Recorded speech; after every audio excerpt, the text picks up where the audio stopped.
Hi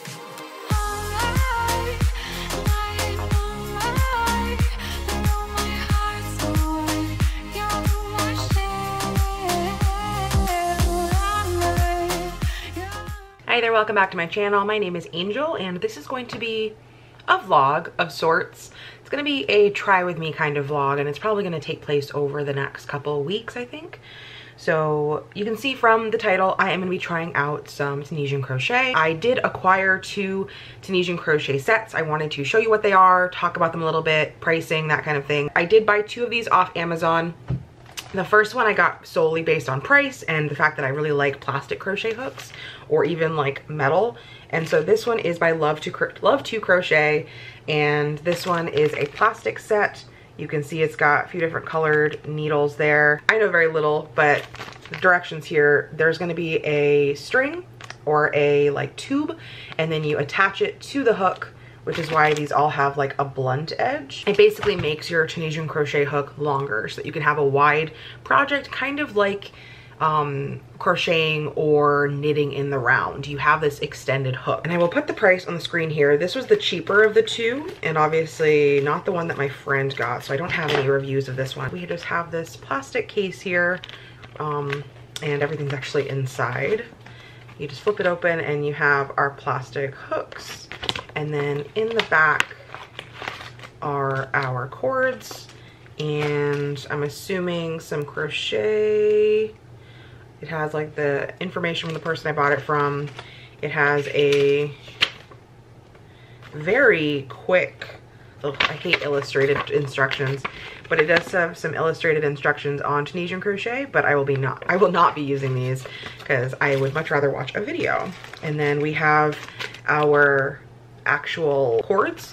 They appear to be plastic, and then we have our stoppers here at the end. They're just plain black ones. So let's take one out. So the instructions say to insert the black tip into the hook, and then I'm going to twist it a quarter turn left or right, and you'll hear it lock into place. So no, I don't hear it locking, or I don't feel it locking. Oh, okay, so we got it. So it is attached. It was a little weird to kind of figure out because it like untwists pretty easily. Sorry it's not in focus, but you just twist it and it comes off and on. And then for the end, it's the same kind of concept. You just put it in and twist.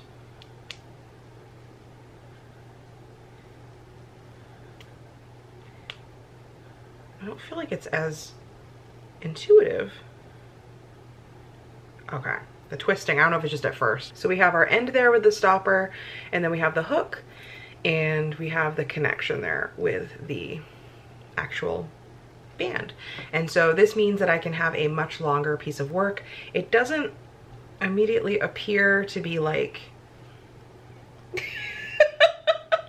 you know, it doesn't appear to be coming off. So that's great. The next one I did choose because my friend specifically said that they bought it, and this is the Knitter's Pride Dreams Symphony Wood Interchangeable Tunisian Crochet Afghan Crochet Hook Set. Inside we have our hooks, which it seems like we have more hooks. We have more cords. I'll put on the price on the screen, the price here. This one obviously was a little bit more expensive. And again, these kind of have like a screw-on end, and then you have to tighten it a bit with the key. Come on, camera, I know you have this ability. There you go. So from what I recall, we just put it right in the end and you screw it on. To be honest, I don't think you need a key because this ain't going anywhere. It screws on quite a bit. Like, that screw is entirely inside. Bento, I don't need your assistance. She's really trying. You're really trying, sweetie. I know. Put that right into the hole and then you just screw it on. Yeah, I do not need a key here because this is not going anywhere. We'll do the trick again where we just, where Bento is like absolutely enthralled, not going anywhere. I don't think you need a key for this, but that's just my personal thought so far. And again, we have our end piece, our stopper, so that nothing comes off. Bento, I can't have this with you right now. And the connection's right there. I think in the long haul, I will like the more expensive one more, but we'll have to see it as the video progresses. So I will touch base with you once I'm ready to actually start a project. I just finished a swatch, my first swatch, I think technically first good swatch doing Tunisian crochet ever. And we have this not beautiful swatch. I just used some worsted weight random yellow yarn, and I actually ended up taking off the cord because it was just short enough to actually do it on the hook like this, and it really didn't take up that much room. I watched Tony from DL Yarn Crafts, her video about how to start Tunisian crochet and the basics, and so we just have this little swatch, and I think it's kind of lovely. I think once I get into patterns and things and I'm able to mix them up, I think this will come a little bit more naturally to me, because right now I'm just like, ugh, it's just a yellow square. I'm not terribly impressed. I think for now, I don't want to cut out the other hook set yet, but something that I really like is that these are super pointy and they're super light. So this is the more expensive kit that my friend had, and this is a 6mm or a J size hook that I use with worsted weight. Just because I didn't want to make it too tight. I know with some normal hooks, just regular crochet hooks, I have a tendency to go a little tight with my tension. Same with like knitting. It's why I don't knit, is because I'm not used to it. And so my tension becomes very tight. So I was thinking that going a little bit bigger on the hook would help, and I think it did. And I might also do something a little longer so that I do have to work more on creating a wider thing that needs the cord, because I think that's the biggest part that scares me, is I don't understand where to put my hand once there is yarn like on the hook beyond my hand. That's the part that like I struggle a lot with. So far it hasn't burned me yet, which is good. So I'm kind of diving into the adventurous scarf now, and I really don't know what I'm doing, but I'm gonna just try, because I watched some videos and I obviously am an expert now. But we just have a trial corner here, and it's just the beginning. I did notice that in looking at the pattern, I'm not going to obviously share the pattern because you need to purchase this from Tony on Ravelry, but I am noticing that it calls her fingering weight yarn, and I just don't do anything that small. So I'm a little concerned, but I am going to try this still. I'm still doing this with a 6mm hook. We're gonna see what happens. I think I'm just gonna do like a few more rows of this and maybe try to like close it off, but I think I've seen enough of her videos to say that like this can be expanded to just about anything. It's just the pattern, and like you can adapt it to however wide you want it or things like that. So I think I just need to get more comfortable, but we have a little corner so far. I'm not even going to open the rest of the hooks that I had, the plastic set, because I think I'm just going to go on and return those, because these are really comfortable so far. Again, I'm not doing anything with like a cord, so maybe I'll just work this up until I get to the point of the cord and see how comfortable I still feel. I have important progress to show you, which by the way, this is my super fancy project bag, bolstered with confidence that I can crochet and that I might be 32, but I can teach myself things. I have officially started my scarf with the colors that I intend to use. So I will put in a pretty picture here of all my colors. I sectioned them off and I weighed them, and I was super meticulous. And then I realized that the weighing part just doesn't work with how I crochet. I am often like just sitting on the couch and my cat's around, and it's not easy to like keep the scale there and measure things without her chewing on things. And so I followed my friend Sarah's advice, and I was like, I'm gonna kind of wing it. I'm not gonna go completely off the rails, but I am not going to be weighing things anymore. I'm gonna go off the number of striping rows. I pinned it out so it's nice and pretty in this picture here, but I did want to show you my progress because I have switched one of my colors. So we have my beautiful scarf so far here, and you see I have the dark gray, which is my starting corner, and I've just recently switched over to light gray in between this gorgeous speckled tealy green color, and I think it's beautiful. I think it's really amazing. And it is let me see about how wide it is. It's about this wide, so I'd say maybe 10 inches or 12. I'm not gonna measure it. Also, I don't think it gets talked about enough, but the back is also very beautiful.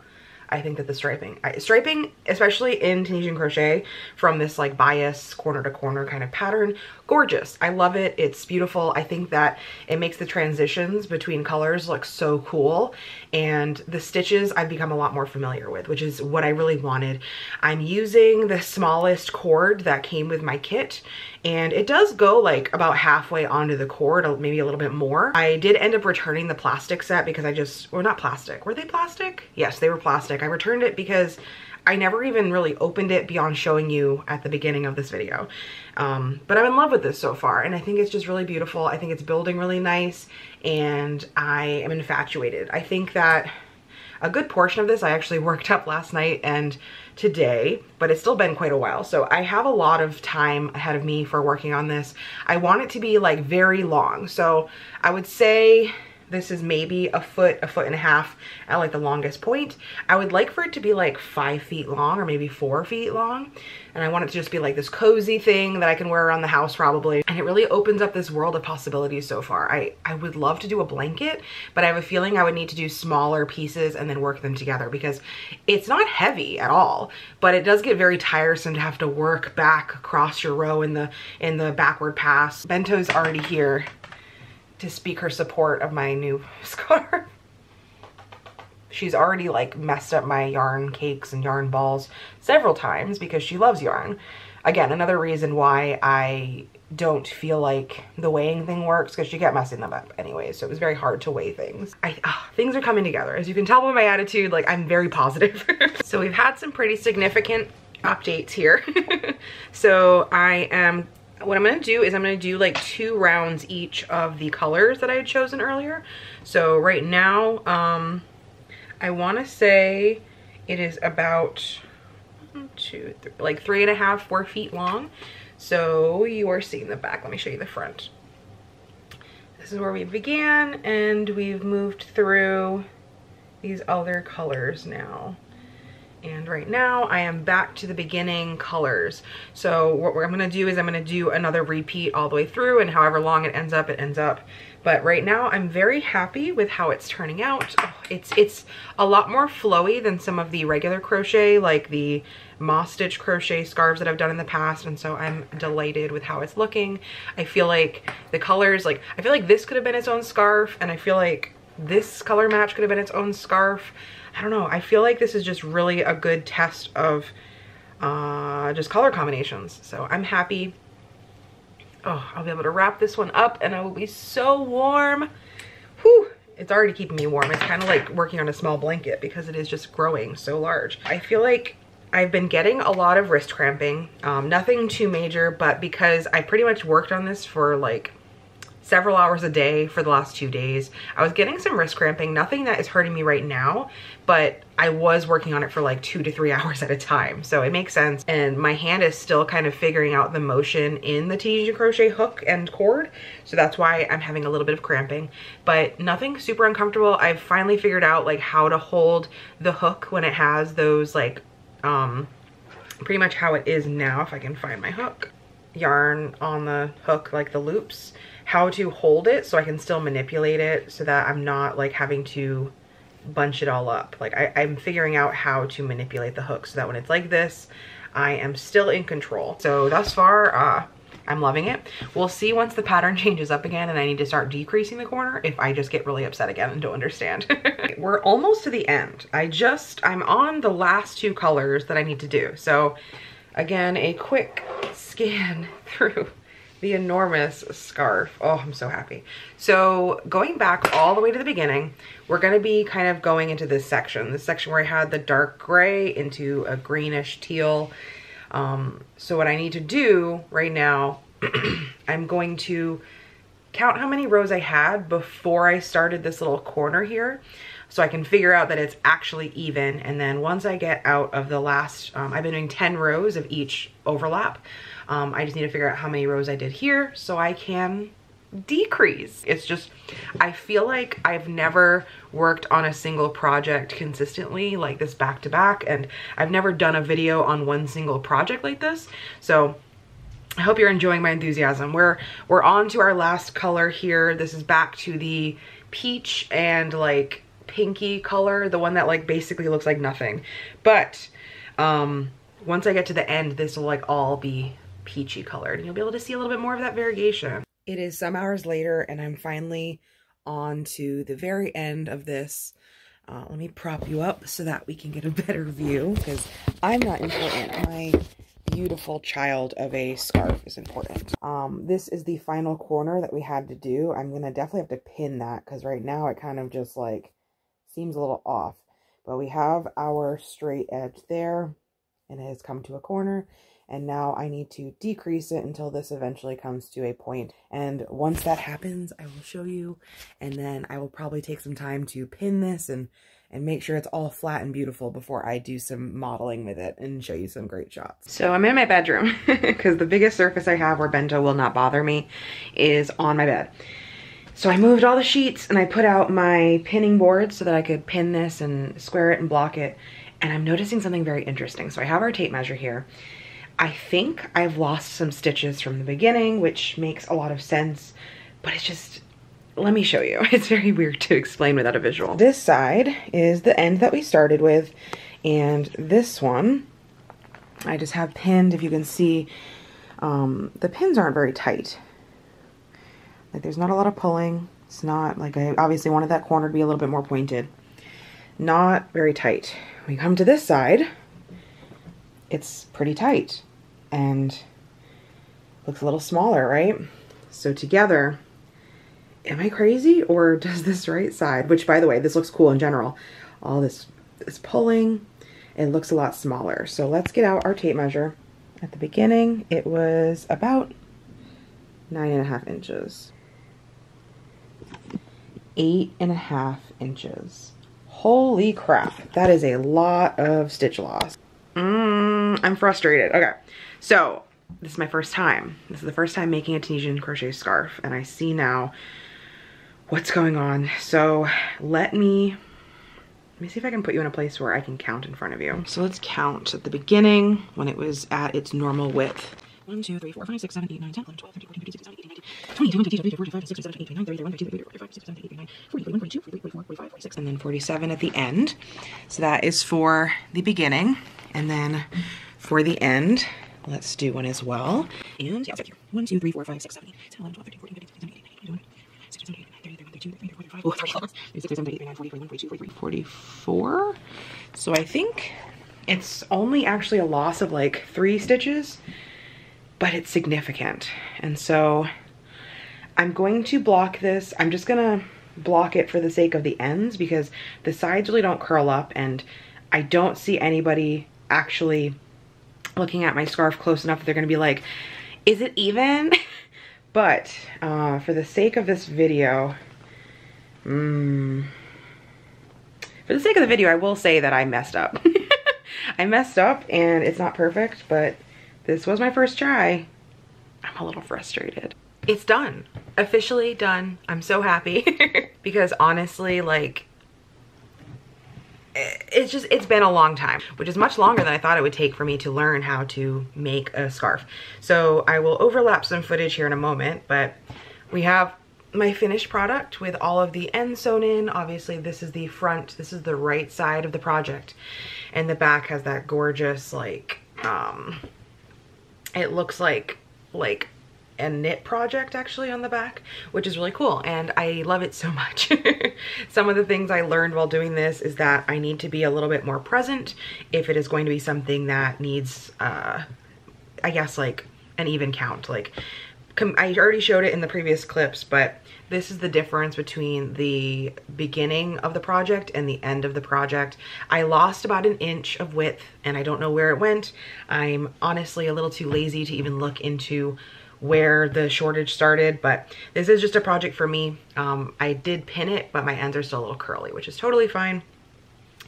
But I'm in love. I'm in love with this pattern.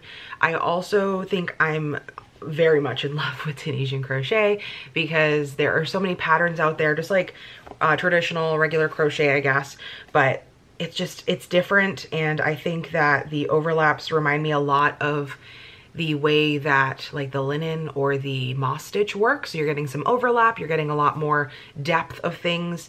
And I think it also turned into not a very heavy project. I used worsted weight yarn for this, but it's very stretchy, and I don't feel like I'm gonna like rip it apart. It doesn't feel super dense like some single crochet or even like double crochet. Also, just the way that it honestly looks like I put so much more time and effort into it by just doing this pattern. Like, even if it was just like sideways, obviously, like, I need to give a lot of credit to Tony from TL Yarn Crafts and to the adventurous scarf pattern itself, but I think that something about this aesthetic really lends to making it look like a much more elevated, a much more high quality piece, which is not something that I usually can say about my pieces. So I'm very excited that we're finally done. Thank you if you've watched this whole journey with me. I hope you really enjoyed. I obviously will have the links down to Tony's channel, as well as some links to the adventurous scarf pattern, links to just some basic skills that you would need if you want to start Tunisian crochet yourself. And I will also link down below the hook set that I got. I really enjoyed using it. Yeah, I am going to probably hop into a bunch of other types of Tunisian crochet projects in the coming weeks, so maybe we'll see that in a little bit. But I hope you really enjoyed. If you made this far in the video, leave me a yarn ball emoji and just let me know what you enjoyed most about this process. All right, I will see you next time. Bye.